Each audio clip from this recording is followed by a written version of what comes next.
તો સિંહોના વધી રહેલા હુમલા અંગે મોટી ખબર છે। માનવ પર સિંહોના હુમલા વધતા જ સરકાર હવે એલર્ટ મોડ પર છે। રાજ્ય સરકારે WIA પાસે મદદ માંગી છે। વાઇલ્ડ લાઇફ ઇન્સ્ટિટ્યૂટ ઓફ ઇન્ડિયાને આહવાન કરાયું છે। સિંહના બદલાતા સ્વભાવ પર સવાલ થઈ રહ્યા છે। સિંહ હિંસક થવા પાછળનું રહસ્ય શોધશે wild life institute. Wild life institute of India ઊંડાણપૂર્વક અભ્યાસ કરશે। સિંહની બદલાતી વર્તણૂક પાછળના કારણો શોધવામાં આવશે, કારણ કે આ જે સિંહો છે નિર્દોષ લોકોના ફાળી ખાઈ રહ્યો છે। એક ઘટના બની રહેતી છેલ્લા એક મહિનામાં અનેક એવી ઘટનાઓ બની છે કે જ્યાં નિર્દોષ બાળકોનો શિકાર કરવામાં આવી રહ્યા છે। વારંવાર આ પ્રકારની ઘટનાઓ બની રહી છે।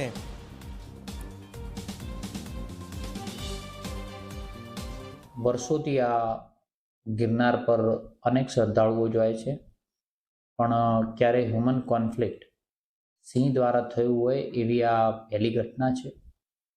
જે રીતે ઘટના ઘટી છે એ રીતે બાળકના મૃત્યુ પછી 3 લાયન એટલે કે 2 લાયન સિંહ છે અને એક સિંહણ છે, એમ 3 લોકોનો ટ્રેન્ક્યુલાઇઝર દ્વારા રેસ્ક્યુ કરવામાં આવ્યું છે અને તેને સક્કરબાગ ઝૂની અંદર મોકલવાની પ્રક્રિયા કરી રહ્યા છીએ।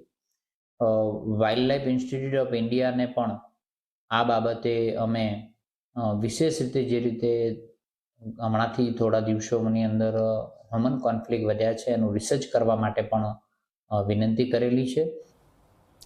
46 દિવસમાં 9 ઘટનાઓ બની છે। વારંવાર સિંહ આ રીતે શિકાર કરી રહ્યા છે માણસોના, નાના બાળકોના। અનેક સવાલો થઈ રહ્યા, લોકો ડરી રહ્યા છે કે શું થઈ રહ્યું છે। 9 ઘટનાઓ એટલે અંદાજ લગાવો કે શું થઈ રહ્યું છે।